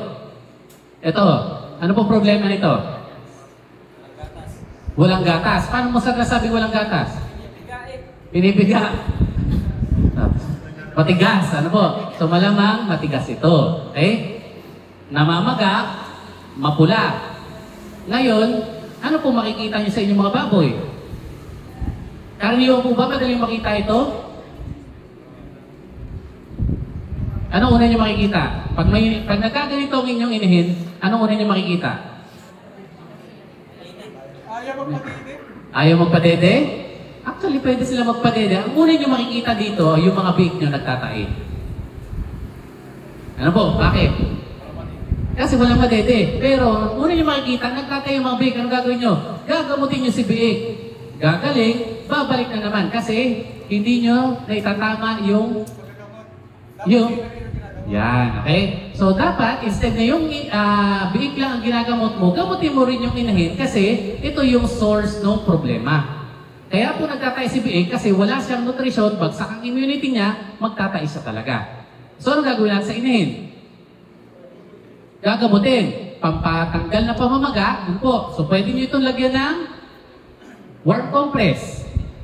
Okay? So, mainit na towel, lalagyan nyo ng mainit na tubig, medyo maligam-gam, huwag naman mapapasol po. And then, masahihin yan. Lalo na po dito sa mga dulo-dulo ng utong. Ano po? Kasi posible na mayroong mga gatas dyan na nabuo, tapos bumara. So, nagkaroon ng pamamaga. Ano po? So, pwede po warm compress, and then pwede kayo magbigay ng, ano pa? Antibiotic, okay, para sa infection. Ano pa? Oxytocin. May nagtuturo po ba oxytocin? Pwede rin. Ano po? And pwede rin kayo magbigay ng gamot para sa pamamaga. For example, paracetamol. Okay? Dexam. Dexam, pwede rin po yan. Okay? So, mas mabilis mula yung pamamaga, mas mabilis lalabas si gatas. Kapag po namamaga, medyo ano niyo muna. Actually, pwede rin yelo eh, para mawala lang yung pamamaga. Ano po? So, mas mawala yung pamamaga, mas mabilis lalabas yung gatas. Next, ito naman. Ano po problema nito? Nilalamig, okay? Anong dapat natin gawin? Anong gagawin? Harangan ang? Ito. Kulang sa pigrula, kulang sa early winner po. Okay? So, anong gagawin natin? Ito po, early winner na naman pagkain ito. Problema mo talaga, minsan, kahit anong ganda ng lahi mo, anong ganda ng fits mo, pag medyo kulang ka sa clinical eye, may mga problema ka na hindi napapasin, magkakaganto rin baboy mo. Ano po? So, nilalamig siya. Anong gagawin natin? Tabingan natin ito. Tama? Harangan ng sako. Kasi, bakit ganon? Lampasan ang hangin. Okay? So, mapapansin nyo, itong mga baboy na ito, itong mga big na ito, bakit hindi siya dito nakahiga? Andito yung ilaw. Bakit hindi siya dito? Doon siya humiga sa pakainan. Mas mainit doon. Bakit? Body heat. And aside po doon, pansin nyo ito ay butas-butas. So, ibig sabihin yung hangin ay tumatagos din sa ilalim. So, yung pong paglagay nyo ng ano dito, ng antag dito, kortina, pwede nyo yung ibaba hanggang sa sahig. Para yung pong hangin na galing sa ilalim, hindi siya umaangat. Okay? So, aside po dyan, kung hindi kayo maglalagay doon, maglagay kayo ng kahit yung mga jute sack, rubber matting na higaan nila para solid lang po yung kanilang higaan na walang hangin na umaakyat sa taas. Okay? Next. Ito po, ano problema nito? Galis? Galis ba yan? Okay, ang galis po, ito ay cause ng insekto. Maliliit na insekto na nakatira sa ilalim ng balat. So, ang nangyari dyan ay sobrang kati. Galis. Ano po? Sobrang kati, ang kamot ng kamot yung baboy. Pero ito po, hindi ito makati. Ano ito? So, ibig sabihin, hindi ito galis. Pamasok. So, ang tawag po dito ay greasy pig disease. Okay? So, ito po ay cause ng Staphylococcus. Okay? Bacteria. So, ang nangyari po dyan, yung mga baboy mo, unti-unting nagkakaroon ng itim sa balat, then habang tumatagal, kumakalat na kumakalat. Tapos, magiging mamantika yung kanyang mga balat. So, kaya natin siya tinawag na greasy pig disease. Ano po? So, bacteria siya na nakakapasok sa baboy kapag sila ay may sugat. Ano po? So, kapag nakakita kayo ngayon ng ganito, anong dapat yung gawin? So, sinabi na natin, yung bacteria ay nakakapasok sa sugat. Yung bacteria nasa paligid lang. So, anong dapat nyo gawin dyan? Siyempre, gagamutin natin. Antibiotic. Pwede ka magbigay ng Sustaline, pwede ka magbigay ng penicillin, pwede ka magbigay ng amoxicillin. Hindi po lahat ng antibiotic ay effective dito. Yun po, Sustaline, amoxicillin, penicillin, pwede po yun. Okay? So, aside doon, ano pa? Ang bacteria ay nasa paligid. Ano gagawin? Disinfect ng kulungan. Yung mga sugat, bakit nagkakasugat? Saan nagkakasugat ang big? Nagpuputol ba kayo ng buntot? Nagpuputol ba kayo ng puso? Nagpuputol ba kayo ng ipid? Nagkakakagatang ba ang mga baboy nyo? May sugat pa sila sa ganito kapag sila sumususo? Yeah, so ibig sabihin, rough yung flooring nyo kasi kaya sila, pag sumususo sila, di ba nagaganyan sila? So masyadong rough ang flooring, nagagasgas yung kanilang sa paggagawa. So doon po pumapasok yung mga bakterya. Okay, so kailangan ayusin yung flooring nyo. Huwag naman masyadong madulas. Kapag masyado naman madulas, ano magiging problema? Yung inahin nyo, laging madudulas, tatama rin na yan tumayo. Kasi ayaw niyan tumayo. Kasi madudulas siya. Hindi kakain, hindi iinom. Mas malaki problema. So, tama lang. Hindi masyadong rough, hindi masyadong makinis. Okay? Sir, yung sakit na Staphylococcus na pangalan ng bakterya, same lang din ba yun nung namamagay mga ano? Di ba yun? Pwede pong... Namamagay yung mga binti. Pwedeng streptococcus. Pwedeng mycoplasma. Pwedeng Haemophilus. Ano? Tetano po, pag tetano, karaniwan, maninigas yung biik. Maninigas yung biik, tapos nakanganga, na tigas yung panga. So, karaniwan sa nakukuha tetano, kapag yung inyong needle ay hindi na malinis. Kailangan nyo i-disinfect kung kailangan nyo ng paltan. Ano po? So, yun. O kaya yun nga, kapag kayo nagputol ng pusod, lagyan yung iodine. Kapag nagputol ng buntot or nag-irnans, lagyan yung iodine. Ano po? Yung mga sugat nilalagyan nyo po ng iodine. Okay? Or mistral, pwede rin po yun. Ito, ano problema nito? Ano po problema? Walang manok. Walang tagakain. Okay? Pero yun po, ito talaga yung isa sa mga pinaka hindi masyadong masagot. So, kasi itong ganito, normal na nangyayari sa ating farm. Tama? May matatapon. Normal lang yan. Parang ganun ang karaniwan. Pero nagre-reklamo tayo, napakamahal ng feeds. Okay? So, kapag ganito po, ibig sabihin, may problema ka sa pakainan. Okay? Kailangan nyo pong i-correct yan. Sabihin na po natin, ang normal po na feed wastage sa isang farm ay 10 to 20%.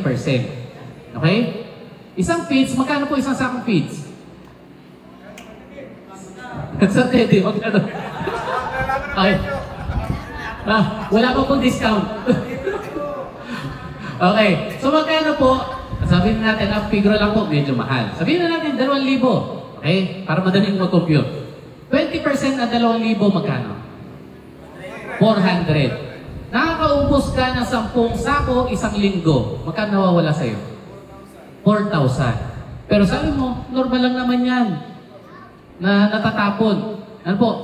So kapag inipon nyo po yan, napakalaking halaga. Okay? Kaya po, importante na meron kayong tamang pakainan. Sino pa po sa inyo nagpo-floor feeding?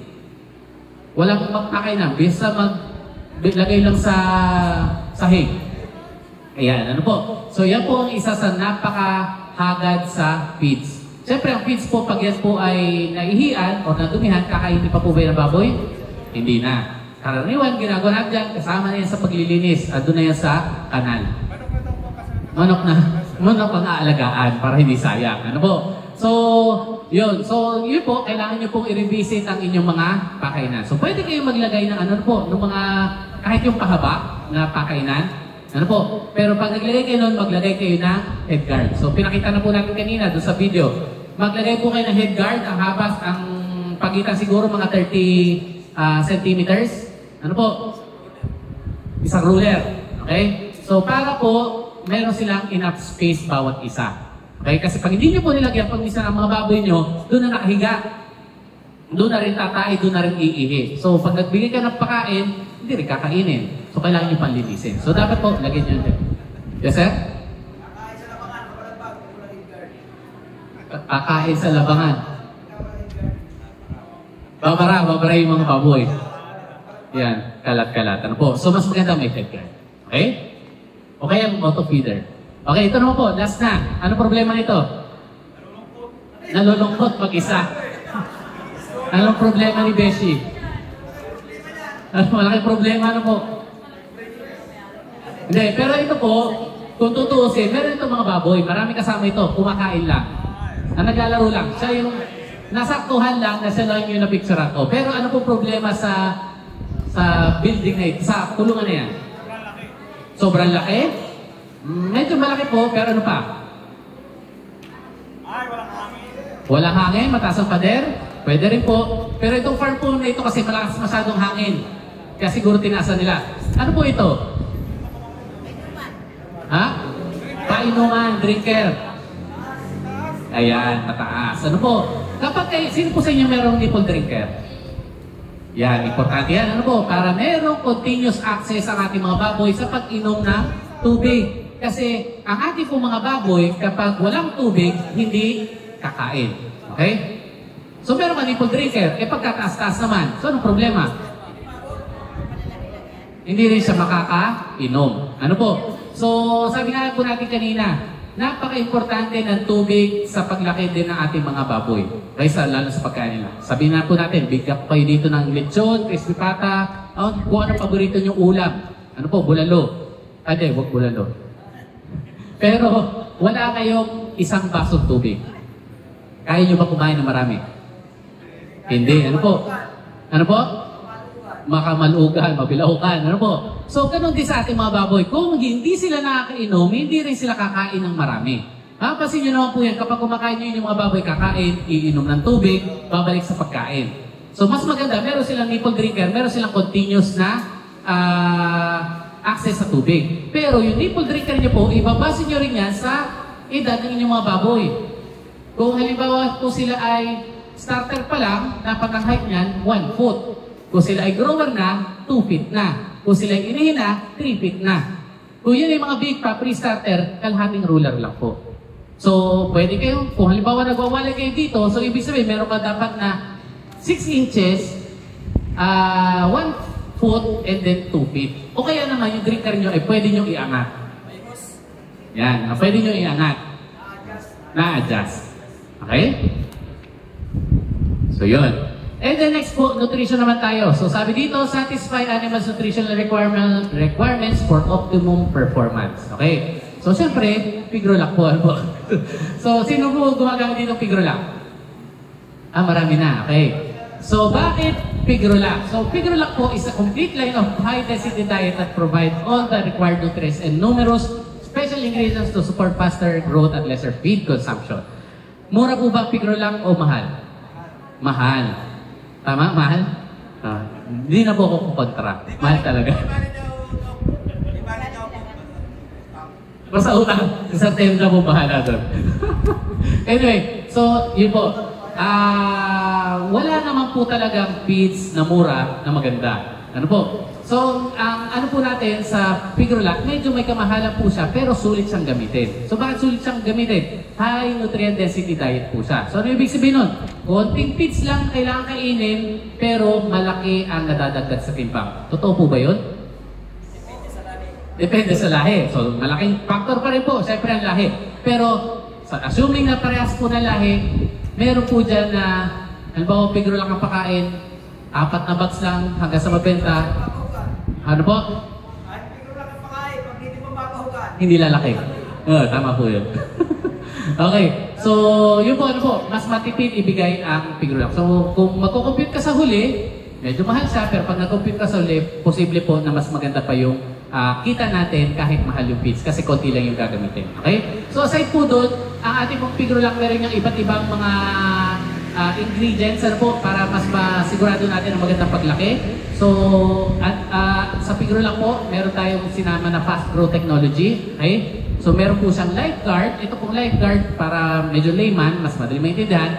Ito po yung nagpapalakas ng resistensya. Mas malakas ang resistensya, hindi sila magkakasakit. Pigro Builders. So, Pigro Builders po, ito naman yung nagpapaganda ng muscle. Napansin niyo po ba yung mga Pigrolac, medyo maliit sila, pero mabigat. Siksik. Ano po? Walang tiyan. Tapos, medyo meron siyang kanal sa likod, may dimple ang puwet. So, medyo malaki yung... Siyempre, depende pa rin sa lahi yan. Pero, karaniwan po talaga na kumakain ng Pigrolac. Maliit daw, pero mabigat. Ano po? Kasi, mas marami siyang laman dahil nga po yan sa Pigro Builders. And then, Apibus Formula, ito po, sa mga susunod mapapansin nyo, medyo magbabago ng amoy ang Pigrolac. Kasi po, dahil lang sa Apibus Formula. So, mas mabango, mas marami kakain ng mga baboy, mas mabilis silang lalaki. Okay? So, yan po. So, yan yung ating Pigrolac. So, bakit siya high density feeds? Paano natin mas explain yung pagiging siksik ng formulation ng ating Pigrolac? So, meron tayong tinatawag na FCR. Yan po. Feed Conversion Ratio. Gaano karaming feeds ang kakainin ng isang baboy bago siya tumibag ng 1 kilong laman? Ano pong gusto nyo? Mas marami siyang kainin, titimbang siyang 1 kilo, or mas kakaunti ang kainin, titimbang siya 1 kilo? Kaunti ang kainin. Okay. So, mas mababa ang value, mas advantageous. Ano po? So, sabihin po natin, si Pigrolac ay may FCR na 2.2. Ang ibang feeds ay may FCR na 2.8. Okay? Ang Pigrolac po, mahal. Sabihin natin, 38 pesos per kilo. Ito pong isang feeds, murang feeds siya, 35 pesos per kilo. Kung kayo pong papipiliin, alin ang mas bibilhin nyo? Ang diferensya nito per 50 kilos ay 150 pesos. Ang diferensya, 150 pesos per bag. Alin mas una nyo bibilhin? Alin ang mas kaya ay ang bilhin? Yung mas mura. Ano po? So, kung mas mura, bibili ka na mas mura.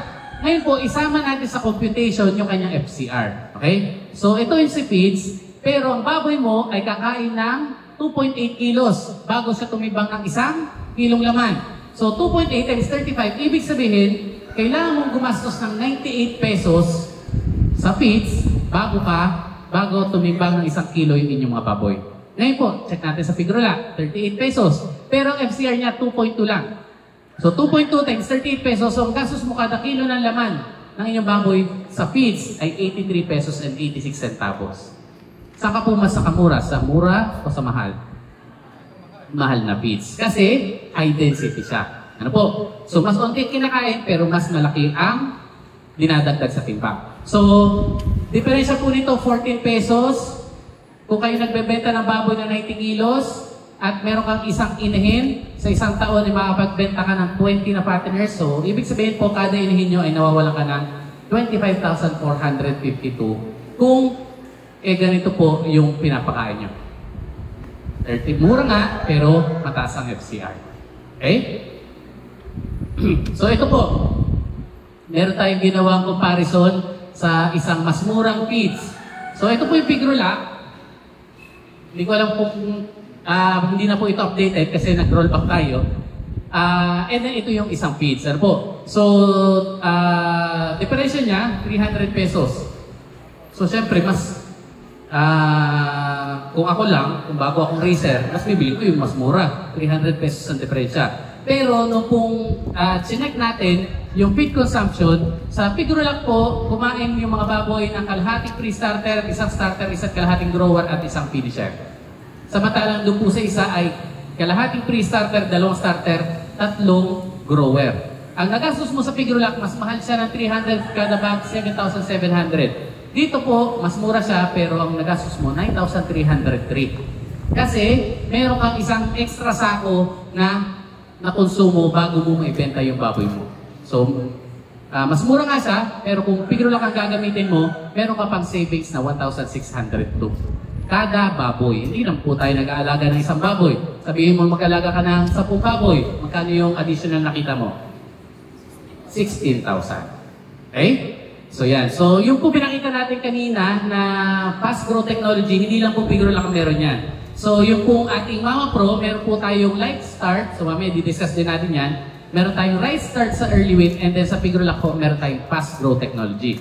And then, advanced cooling system. So yung ACS. Ito po ay parang nagpapalamig ng katawan ng baboy habang sila ay, kasi halimbawa po tayo, kumain tayo.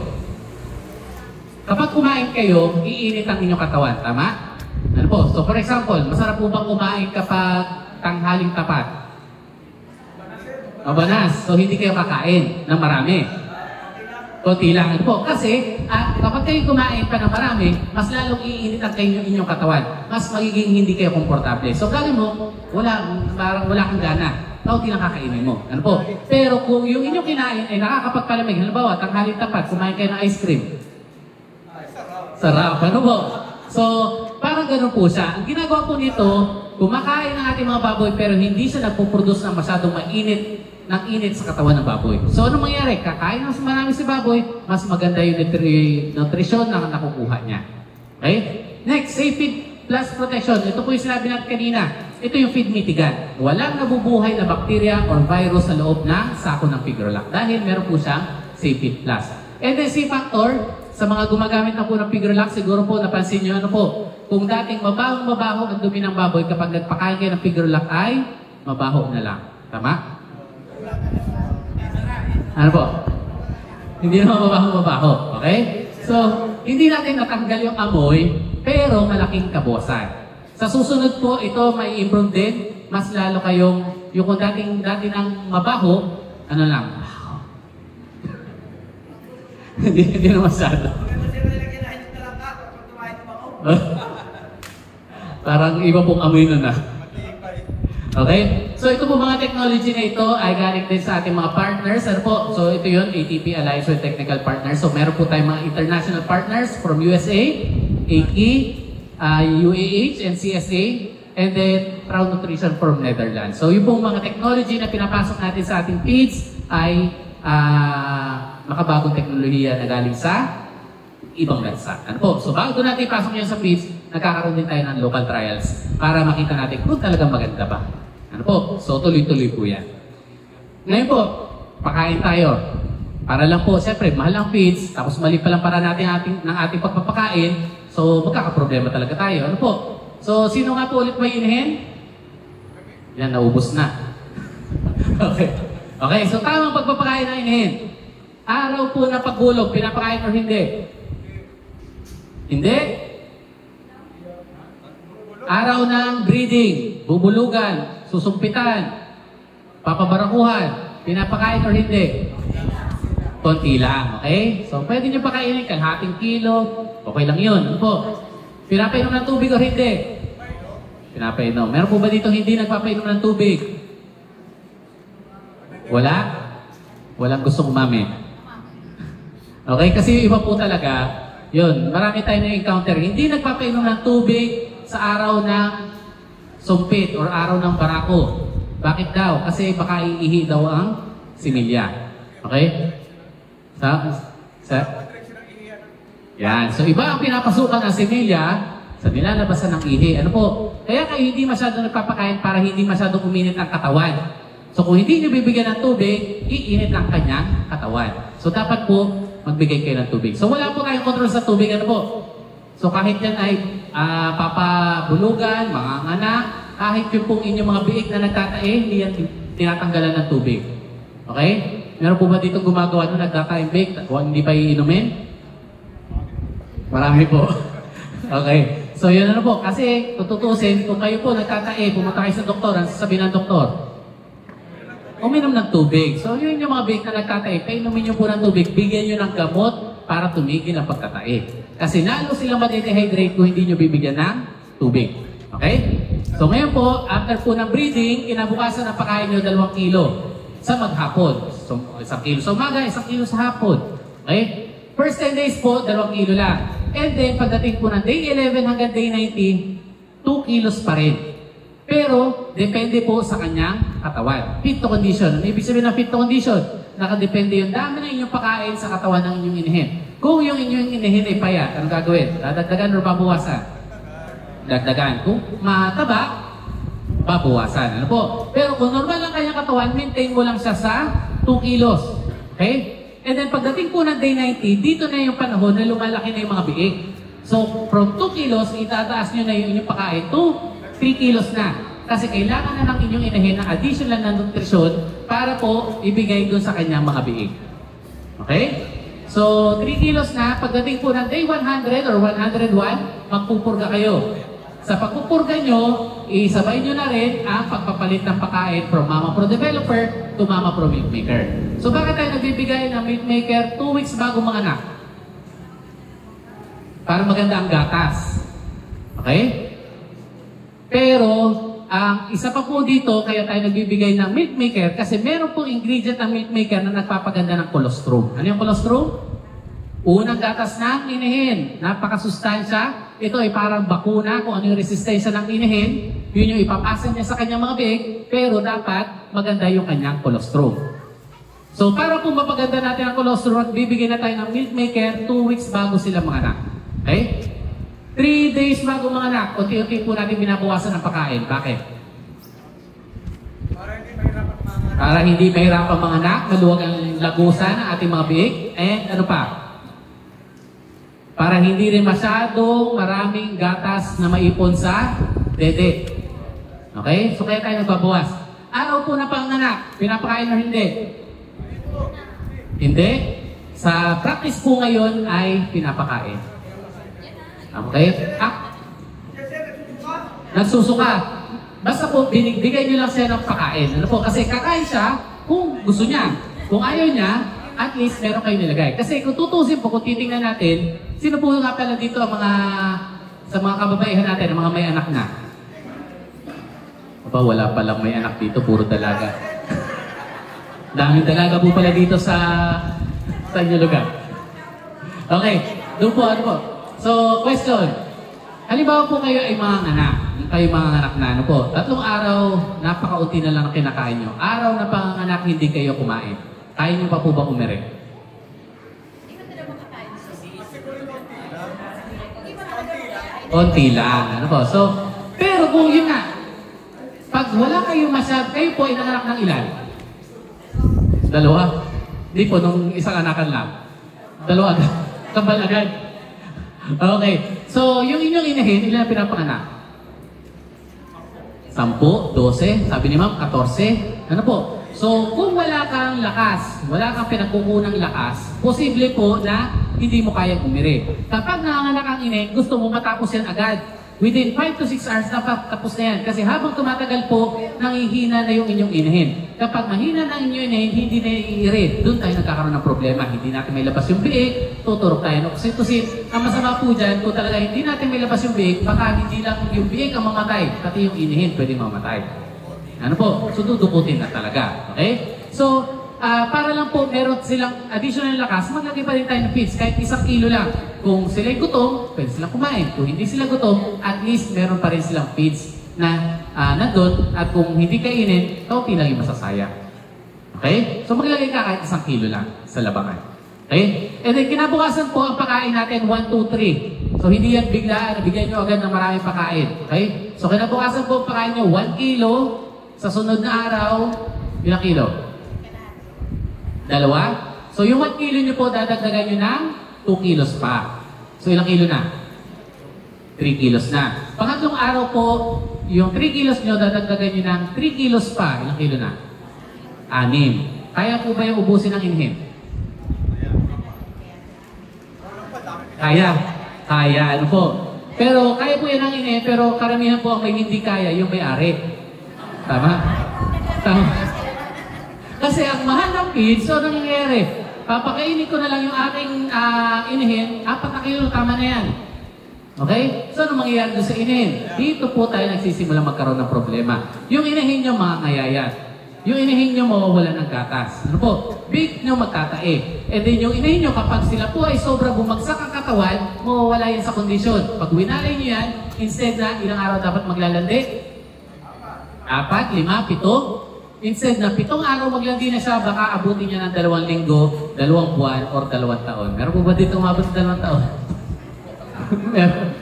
Meron. So pag po yun ay 2 taon na hindi naglalandi, pet na lang po talaga yun. Hindi na yung para pagkakitaan pa. Ano po? So, yun, ano po? So kaya ang inyo pong inahin na nagpapasuso, napaka-importante po na yan ang tinututukan nyo. Sa lahat po ng feeds, sa lahat ng kailangan nyo pakainin ng tama yung inahin na nagpapasuso at yung mga biik na sumususo. Ano po? So, hanggang kaya kumain ng inyong inahin, bigyan nyo ng pakain. Ang isang inahin po na nagpapasuso ng 10 biik, 6 na kilo kailangan kainin. Kung ang inyong inahin ay nagpapasuso ng mga 13 biik, 7 kilo. Kapag ang inyong inahin ay nagpapasuso ng kambal, hindi naman yan makakaubos ng 6 na kilo. 3 kilo lang, okay na po yan. Ano po? Pero, gusto niyo po ba yun? Siyempre, hindi. Ano po? So, kung gusto niyo po na mahabang panahon yung mapapakinabangan ng inyong inahin, hindi yung nakapanganak na yun, hindi na maglalandi, tapon na. Sayang yung panahon. Ano po? Kasi gano'ng karaniwan nangyayari sa atin. 2 anakan lang, 3 anakan, wala na si inahin. Ayaw na maglandi. Kasi bumagsak na ang kanyang kondisyon. Kasi nga po, ito yung nagiging problema natin. Pumapayat sila masyado kapag sila ay nagpapasuso, bumabagsak ang kondisyon, doon na nagsisimula ang problema ng inahin. Okay? Kasi kulang tayo sa pagkain. Okay? Sa araw po ng, so sabi na kanina, 28 to 30 days nagwawalay na tayo. Sa araw po ng pagwawalay, pinapakain o hindi?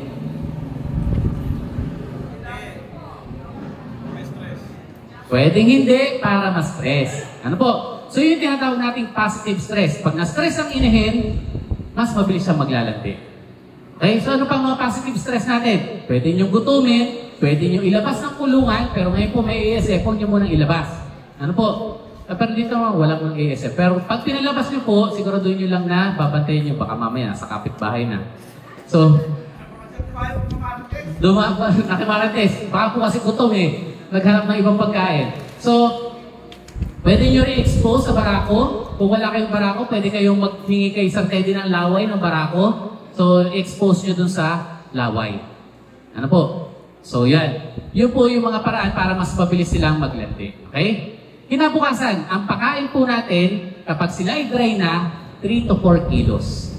Hindi po yung pagdating, pag dry na, pagkawalay nyo, kinabukasan, pagkain nyo, palyat na. Okay? Kasi, wala naman na pakinabang, hindi buntis, hindi nagpapasuso. Ang dry period po, ito yung panahon na kailangan i-kondisyon nyo ulit yung inyong inahin bago siya i-breed. So, dapat po hindi nyo rin siya pababayaan dyan. Para lang yung manok, bago yun yung isabong, kailangan nakakondisyon. So, sasabong din siya. Susumpitan na naman siya. O babarakuhan. So, dapat po, ang pakain niya, 3 to 4 kilos ng Mama Pro Developer para masigurado nyo na nakuha niya lahat ng nutrients niya, vitamin A, selenium, folic acid, etc. pampataas ng fertility. Okay? So, yan po ipakain natin sa inahin. Ngayon po ang ating pong figure, Mama Pro, ito po yan, developer para sa buntis, maker para sa nagpapasuso, meron naman po siyang Life Star Technology. So under po nito, Biofertility Enhancer, so para po mas madaling maintindihan, ito po yung nagpaparami ng biig. Biomilk Enhancers, ito yung nagpapaganda ng colostrum, nagpaparami ng gatas. Nature Boost Technology, ito yung iwas stress. So lahat po ng ating mga baboy sa farm, ang pinaka-stress ay inihin. Ano po? So, para maiwasan natin ang stress, naglagay po tayo ng mga antioxidants. So, makapansin niyo po, yung mga baboy na kumakain ng Mama Pro, wala masyadong wrinkles. Tama mo ba? Okay? Ayan. And then, syempre, pag nakapag-produce na po kayo ng biig, kailan kayo nagsisimula magpakain? Ng mga biig na sumususo? 2 weeks? 5 days? Okay? So, hindi pa naman po sila malakas kumain talaga pag 5 days. Ano po? 2 weeks malakas na yan. Pero, importante po kapag kayo magtuturo ng pagkain, magbigay kayo ng tubig. Kasi yun nga po, bakit yung iba, hindi naman natututong kumain yung aking mga big, hindi natututong kumain yung aking mga big, kasi hindi ka nabibigyan ng tubig. Okay? Pwede po naman, hindi ka magbigay ng tubig, pero gawin mo lugaw yung inyong feeds. Ano po? Basain nyo. Ano po? Pero kung solid na yan, magbigay kayo ng tubig. Kasi kung hindi po yan makakainom, hindi naman niya para tawagin yung nanay niya pasuso ko. Pinga akong gatas kasi nabibilo ka na ako. Ano po? So magbigay kayo ng tubig. Okay? So siguraduhin nyo rin po kapag kayo nagpapakain ng mga early wean, ng mga booster feeds, laging bago. Ang mga booster feeds po mataas sa gatas. Medyo nilalangaw. Ano po? So siguraduhin nyo kapag kayo magbibigay, unti-unti lang, linisin nyo agad, then maglalagay kayong bago. Unti-unti lang pero madalas. Okay? So, 5 to 35 days po, nabibigay tayo ng early win immunobooster. 36 to 60 days, early win superstar. And then, 1 month, 1 month, 1 month. Okay? 1 month starter, 1 month grower, 1 month finisher. 5 months, na edad ng ating mga baboy, dapat sila ay tumitimbang ng kilo. 100. Sa inyo po 100. Pero ang target lang, 90 kilos. So, kung target nyo 100 kilos na kukuha nyo naman, mas maganda yun. Okay? Pero kung 5 months na, ang timang pa rin ay 30 kilos, doon tayo. Ano po yan? Native yan. Okay? So, malaking problema yun. Ano po? So, sa ating piglets naman po, ito naman yung technology niya, Right Star Technology. So, para lang po mas madali ulit, pampalakas ng resistensya, parang Yakult, good bacteria, mas magandang digestion, and pampalakas ng kain. Apicus formula. Okay? So, yan po. So, Right Start, Life Start sa inahin, may Right Start tayo sa biig, may fast grow tayo. So, mas maganda po na, yun nga, sinimalan mo sa Mama Pro at Early Win, sa Pigrolock mo tatapusin, kasi meron siyang Pigro Builders. So, yung Pigro Builders po natin kanina, sabi natin ay pampaganda ng muscle. Ano po? Pero kapag tuloy-tuloy pong kumakain yung baboy mo ng Pigro Builders, meron ka additional na 1 kilo pagdating ng starter, 2 kilos pagdating ng grower, 4 kilos pagdating ng finisher. Kung tuloy-tuloy na Pigrolock ang pakain. Kung tuloy-tuloy na may Pigro Builders ang pakain. Okay? So yan. Ano yun po ang mas mabilis lumaki? Pakainin mo ng tuloy-tuloy o pakainin mo ng kontrolado? Alin? Tuloy-tuloy? Walang limit sa pagkain? O kahit gutom pa, tigil na? Tuloy-tuloy. Ano po? Kung wala kang limit sa pagkain, mabilis ka lalaki. Ang problema mo doon, mabilis ka rin tataba. kung pangit ang lahi. Ano po? So, for example, yung po meron matangkad dito. Ano ba? Si Sir J. Ano po? Tapos ako. So, mas matangkad sa akin si Sir J. Parehas kung may kumakain ng 2 kalderong kanin kada meal. Sino mas mabilis tumaba? Ako o siya? Ako. Ano? Kasi yung genetics ko mas maliit. So yung nutrients na pupunta sa, hindi na sa muscle, papunta na sa pagkapal ng taba. Okay? So kung hindi maganda ang genetics mo, ang tendency talaga ay tumaba yung inyong mga baboy. Kung papakainin nyo na tulog-tulog. So ginagawa natin, controlled feeding lang para hindi masyado mataba. Pero problema doon, pag hindi enough yung binigay mo na pagkain, ang bagal din lumaki. Ano po? So gusto natin, mas maganda pa rin ad libitum, lalo na kung maganda ng presyo. Pero ginawa po natin sa Pigrolac, para mapalaki nyo na mabilis, pwede kayo mag ad libitum. Dahil meron po yung Pigro-Builders. So nung ginagawa ng Pigro-Builders, pinapanipis ang taba, pinapakapal ang laman. So kahit po mag ad libitum kayo, maraming pakain, mas mabilis sila lalaki, pero hindi tumataba. Okay? Pero malaki, siyempre, medyo mayroon pa rin po dyan. So ito, for example, ito po. Ito yung mga baboy na kumakain ng Pigrolac. So picture po natin yan sa mga farms na gumagamit ng Pigrolac. Ayan, so may mga dimple ang puwet, kanal sa likod, ano po, lalaki ng balakang. Okay? Pero sabi nga po natin, hindi po Pigrolac lang ang magpapaganda ng inyong baboy. Okay? Yung pong discussion natin, hindi lang naman Pigrolac, hindi lang pizza. Ano pa nga po yung iba pang magpapaganda ng baboy? Ano po? Kulungan? Ano pa? Lahi? Ano pa? Management? At saka yung herd health program or yung mga gamot na binibigyan natin. So, ginawa lang po ng Pigrolac ay pinadali lang yung trabaho natin na mas mapaganda natin yung kalidad ng ating mga alagang baboy para mas mapaganda natin yung presyo na hihingi natin sa ating mga bayan. Ano po? Pero huwag natin kakalimutan yung 5 pundasyon ng pag-aalaga ng baboy. Okay? So, yan po. May question po? Wala? Wala talaga? Sabi nga po nila, 2 lang po ibig sabihin yan. Either natutunan lahat or walang natutunan. May natutunan po. Kasi po kung wala kayo natutunan, pwede ko naman ulitin mula simula. Usapang baboy na may katuwaan, pampasaya ng Pigrolac.